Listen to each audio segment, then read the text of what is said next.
আল্লাহ বলে বান্দা শুন, আসমান আমি তোর মাথার উপরে একটা দুইটা নয় রে 6টা আসমান ঝুলায়া রাখছি আমি। এক একটা আসমান বানাইছি আমি আল্লাহ নূর দিয়া, কোনো আসমান বানাইছি স্বর্ণ দিয়া, কোনো আসমান বানাইছি হীরা মণি মুক্তা দিয়া।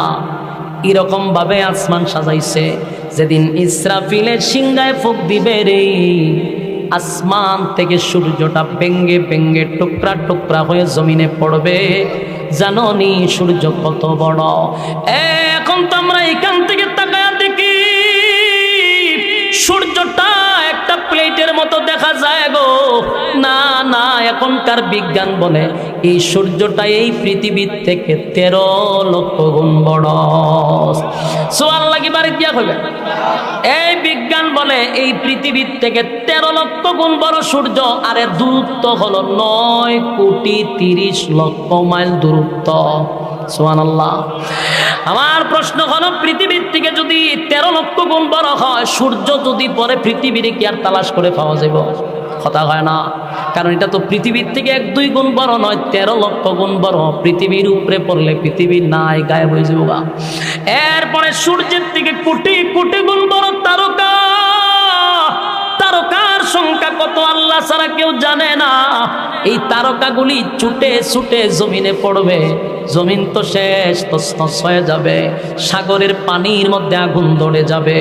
এই আটলান্টিক মহাসাগর, ভারত মহাসাগর, আরব মহাসাগর, প্রশান্ত সাগর, খাল বিল নদী নালা যা আছে সবগুলার পানি এক হয়ে যাবে। তখন আর লবণাক্ত মিঠা পানি এক হয়ে যাবে।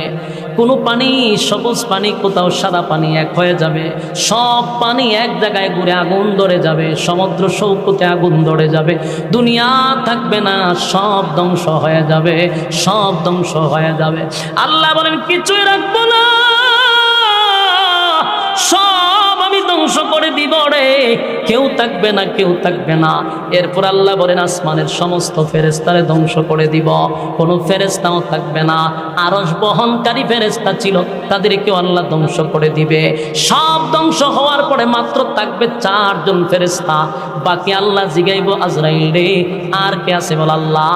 সমগ্র পৃথিবীর সমস্ত প্রাণী শেষ, আল্লাহ ফেরেশতা কুল শেষ, এখন আমরা 4 জন আছি।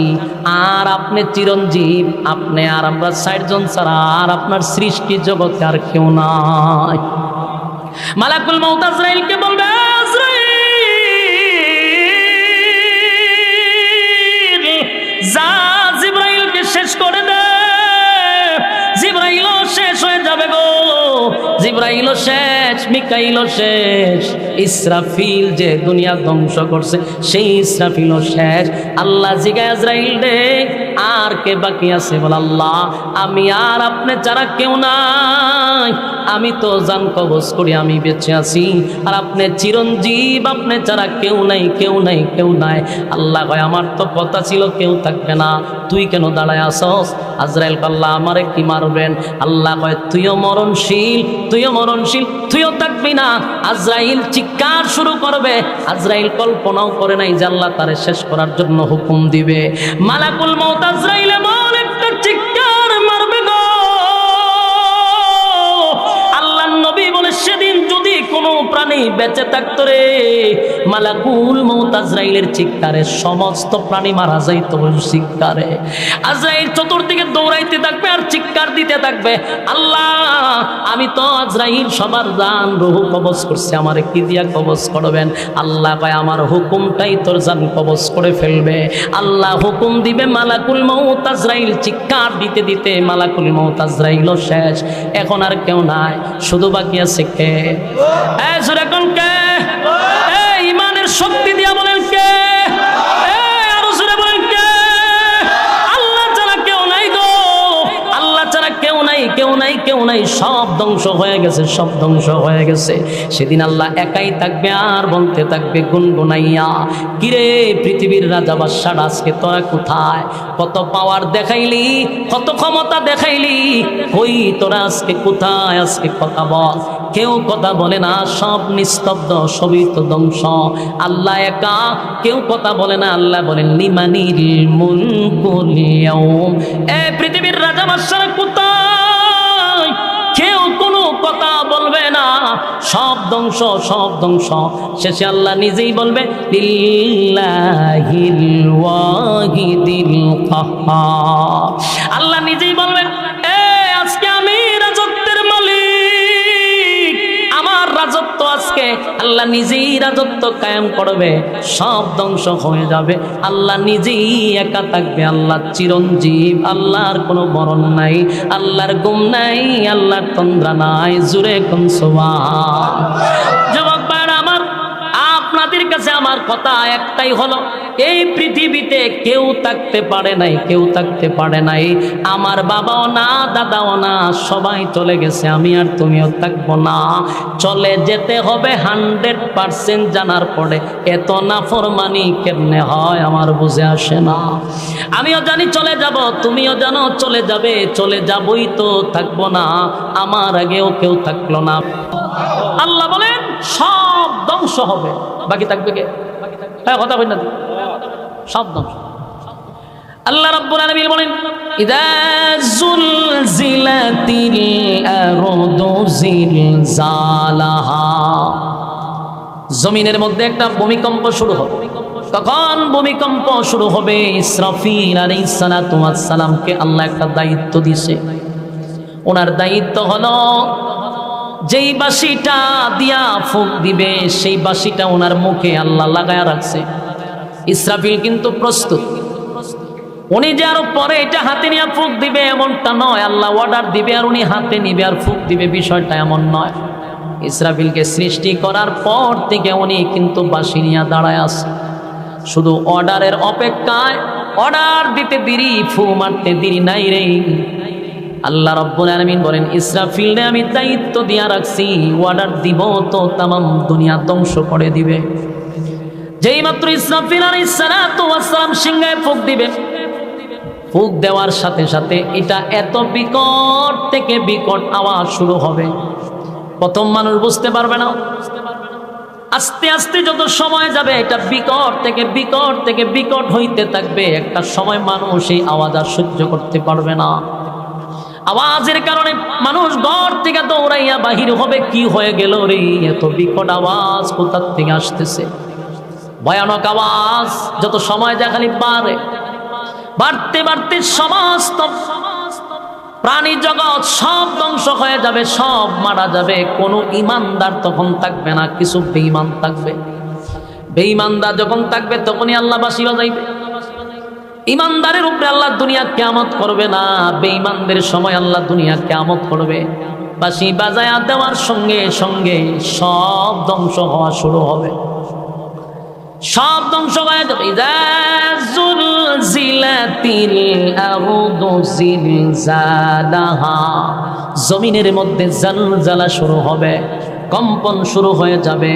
আল্লাহ রাব্বুল আলামিন বলেন জমিনের মধ্যে যখন জালজালা শুরু হয়ে যাবে, ওয়া আখরাজাতিল আরদু আসকালাহা, আর জমিনের ভিতর থেকে যত সম্পদ আছে, স্বর্ণ হীরা মণি মুক্তা, যেগুলার জন্য আমি আপনি মারামারি করছি, সব জমিনের নিচ থেকে বাহির হইতে থাকবে। স্বর্ণের খনি, হীরা মণি মুক্তা বাহির হইতে থাকবে। মানুষ দেখবে আর বলে হায় আফসোস, যেই স্বর্ণের জন্য, যেই সম্পদের জন্য বায়ে বায়ে মারামারি করলাম, আত্মীয় স্বজনদের সঙ্গে ঝগড়া করলাম, কত মানুষকে সম্পদের জন্য হত্যা করলাম, কত মানুষের হক নষ্ট করলাম, আজকে জমিন সব বাহির করে দেয়, জমিন উগলায়া দেয়। সুবহানাল্লাহ। ওয়া আখরাজাতিল আরদু আসকালাহা, জমিন সব বাহির করে দিবে, উগলায়া দিবে, উগলায়া। হীরামণি মুক্তা সব বাহির হবে, দামি দামি দামি সম্পদগুলা বাহির হইতে থাকবে। মানুষ দেখবে আর আফসোস করবে, হায়রে জমিন তোর কি হয়ে গেল। وقال الإنسان ما لها وقال الإنسان ما لها, মানুষ এই দৃশ্য দেখে নিজেরাই বলতে থাকবে জমিন তোমার কি হয়ে গেল, তুমি কেন তোমার ভিতর থেকে সম্পদ বাহির করে দিচ্ছ? কেন তোমার ভিতর থেকে এত দামি দামি সম্পদ বাহির করতেছ? জমিনের মধ্যে ফাটল সৃষ্টি হবে, ভয়ঙ্কর আওয়াজে জমিন উগলায়া দিবে। মানুষ তখন বলতে থাকবে ওয়াকালাল ইনসানু মা লাহা, জমিন তোমার কি হয়ে গেল?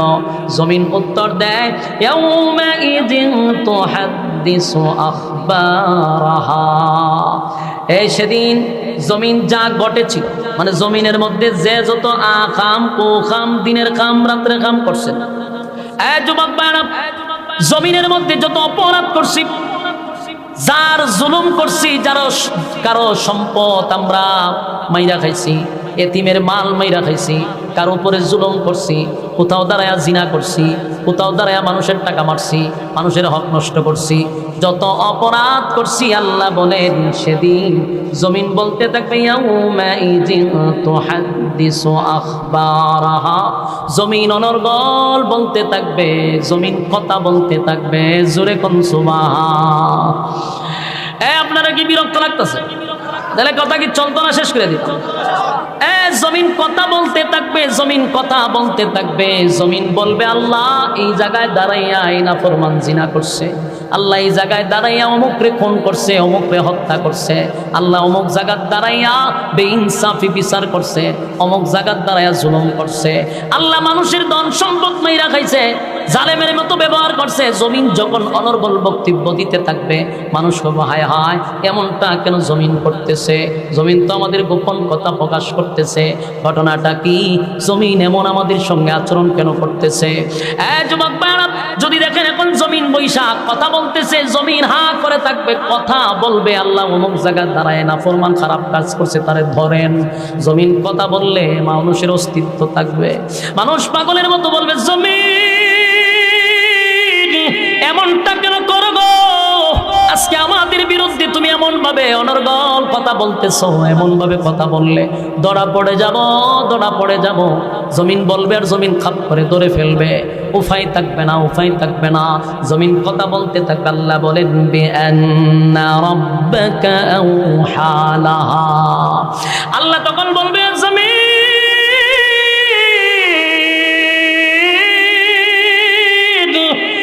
এমনি কথা বলে না, এমনি কথা বলে না।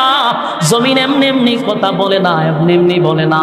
আল্লাহ বলেন বিআন্না রাব্বাকা আওহা লাহা, জমিন কথা বলে তার রব তারে অনুমতি দিছে, তার রব তাকে হুকুম দিছে বিআন্না রাব্বাকা আওহা লাহা, জমিনকে হুকুম দিছে কে?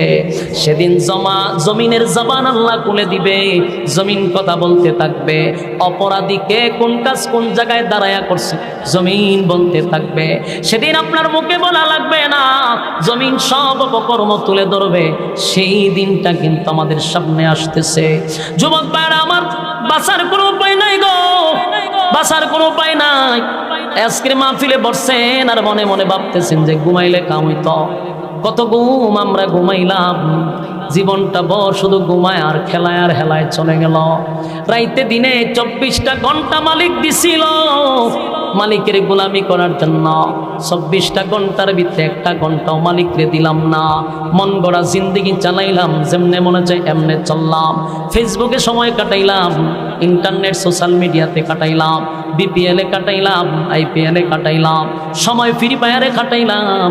সময় তো কারো জন্য থেমে থাকে না, সময় তার স্রোতের গতিতে চলতে আছে।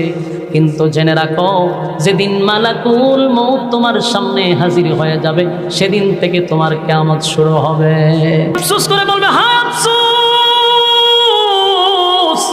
হায় আফসোস, আফসোস আফসোস।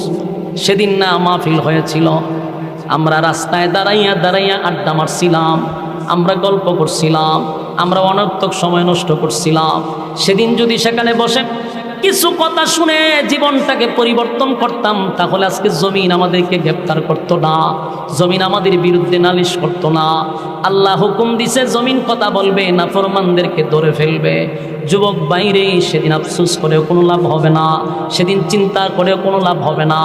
আল্লাহর নবী বলেন, মানুষগুলা কুশার যেইভাবে চাবাইয়া মানুষ খায়, কুশার তো চিনেন গেন্ডারি, চিপাইয়া চিপাইয়া মানুষ খায়। কিয়ামতের মাঠে মানুষ তার হাতগুলি চিপাইয়া চিপাইয়া গেন্ডারির মতো খাইবে আর আফসোস করবে, হায় আফসোস, হায় আফসোস, আমারও 60 বছর সময় দিছিল, আমারও 70 বছর সময় দিছিল, মন গড়া জিন্দেগি চালাইলাম, যেমনে মনে চাই এমনে চললাম রে, আমি আমার মালিকের হুকুম মানলাম না, নবীর তরিকায় জিন্দেগি চালাইলাম না, জীবনটা বড় শয়তানের গোলামি করলাম, শয়তানের তাবেদারি করলাম, শয়তান যেইভাবে বলছে মনটারে এইভাবে চালাইলাম। সেদিন হাসরের মাঠে আফসোস করবেন, কিন্তু সেই আফসোসের কোনো দাম আছে? কথা হয় না। সেদিন আফসোস করে কোনো লাভ নাই রে, সেদিন আফসোসের কোনো লাভ নাই। কিন্তু এখনো সুযোগ আছে, জীবনরে পরিবর্তন করার সময় আছে। আমি যদি নিয়ত করি রাইতে দিনে পাইলাম 24 ঘন্টা, আমি মাত্র 5 ঘন্টা আল্লাহরে দিব, তাও দরকার নাই 5 ওয়াক্তে সব মিলাইয়া 1-1.5 ঘন্টা যাবে। দৈনিক যদি 1-1.5 ঘন্টা আল্লাহর জন্য বরাদ্দ রাখি, হাসরের মাঠে অন্তত মালিক এটার জন্য নাজাতের উসিলা করে দিবে। কিন্তু 24 ঘন্টার একটা সেকেন্ড তো মালিক রে দেয় না রে। কত বড় নাফরমান হইলে, কত বড় অকৃতজ্ঞ হইলে জীবন চালায়, মন গড়া জিন্দেগি 1 ঘন্টাও আল্লাহর জন্য বরাদ্দ রাখে না। এত বড় নাফরমান কে তোমার জন্য সুপারিশ করবে? অনেকে কয় আমি গুনাহগার, সুপারিশ করবে রাসূল। কথা হয় না। এই আল্লাহর নবীর আল্লাহ বলছে যে আমি আপনারে পাঠাইছি ওয়াজ করার জন্য, আপনারে হেদায়েত দেওয়ার জন্য পাঠাইছি না। আবু তালেব যেদিন মারা যায়, পয়গম্বর কিন্তু কান্নাকাটি করছিল আবু তালেবরে হেদায়েত দেওয়ার জন্য।